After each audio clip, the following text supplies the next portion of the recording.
I'd like to thank Dumid for the opportunity to talk to you about the ISO Translation Guidance document. The formal name is ISO TS 11669, but we'll just call it the Translation Guidance document. One of the key aspects of this document is the notion of structured translation specifications. Everybody uses translation specifications, but some of the key differences in how they're used are: one, are they implicit or explicit? And two, are they well structured and come from a common framework so that two sets of specifications can be easily compared? Now, implicit or explicit. Every translation has an intended audience, or nearly every translation, and audience and purpose. Someone who sets out to translate generally has an audience and purpose in mind. The question is whether the person requesting the translation, or the organization requesting, and the project manager and the translator and the third-party reviewers assessing it later on, whether everyone is on the same page and has the same understanding of audience and purpose and various other aspects.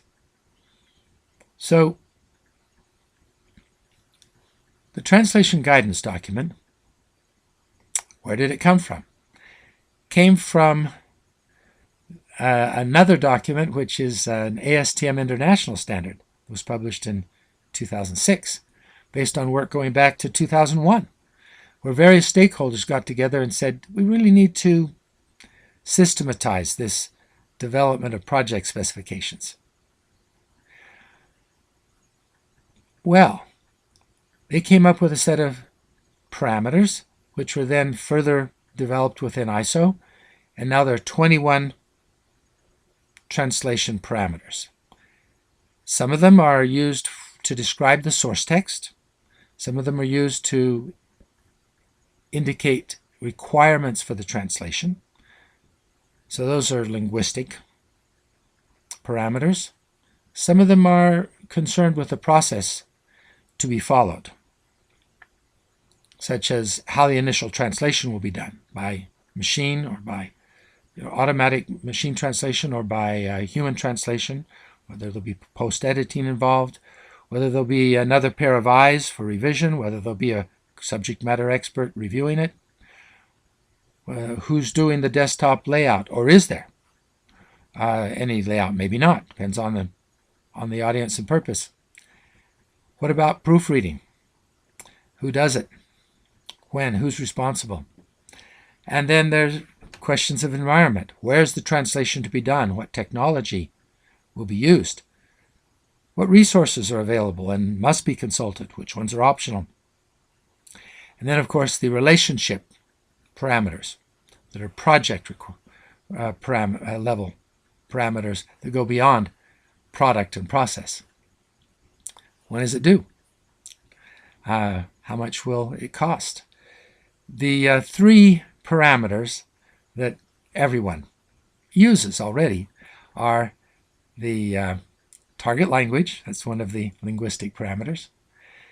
And even that's not enough. You need language plus locale. So target language and deadline and price or compensation.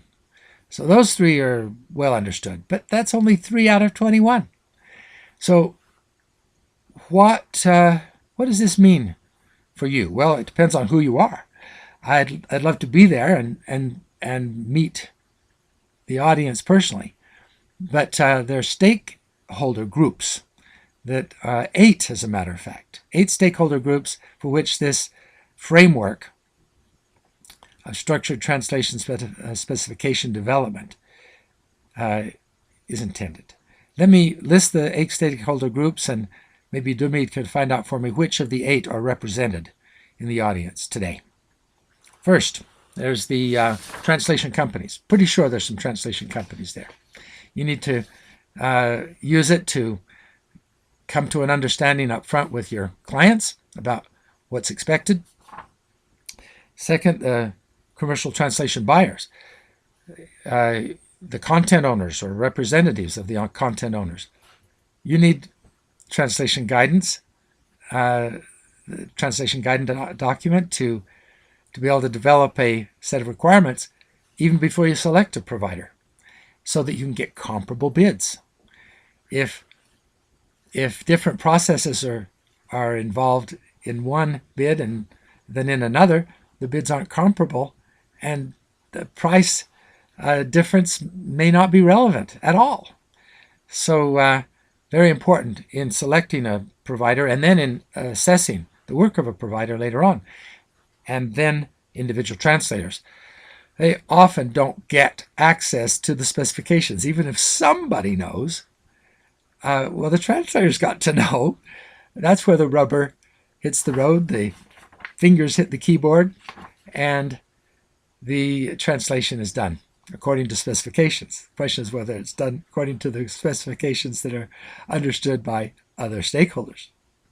Then there's number 4, the education and training institutions, such as universities that offer an MA in translation. They need to educate translators already when they're going to school about the idea of structured translation specifications, so they enter the workforce expecting them and able to use them. 5th, government agencies, as opposed to commercial and private.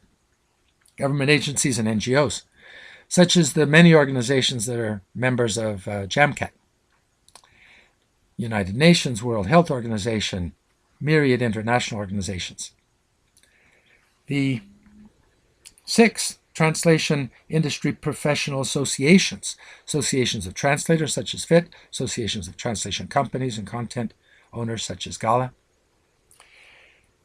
And then the projects that translation-related projects that are building on this translation guidance document, such as the QTLP project, Quality Translation Launchpad, and the Linport project.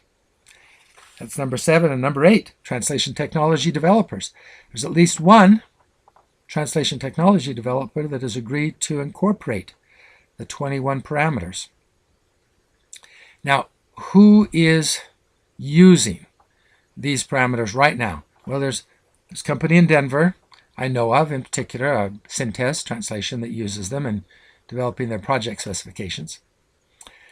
Large organizations using them, we're not sure exactly who's using them now, but we'd like to find out. And we'd like to encourage a number of organizations to try this out in the next few months. We need to gather their experience results in written feedback by the end of the year so we can synthesize it and put out a new work item proposal for the next version of the translation guidance document to make it into a full ISO standard. So this is a period of review. It's a good idea because everyone talks about specifications, but often they are not produced within a framework that allows them to be quickly understood, especially when someone else produces specifications. When they're structured in this common framework, they're easily understood by everyone. They can be followed by everyone because they can be passed along with the source text, and they can be used for assessment later on. So please identify yourselves to Domeet if you're willing to try it out.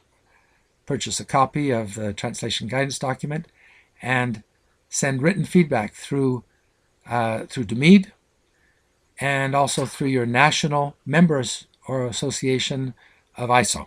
Every country has one. In Germany it's DIN, in France it's AFNOR.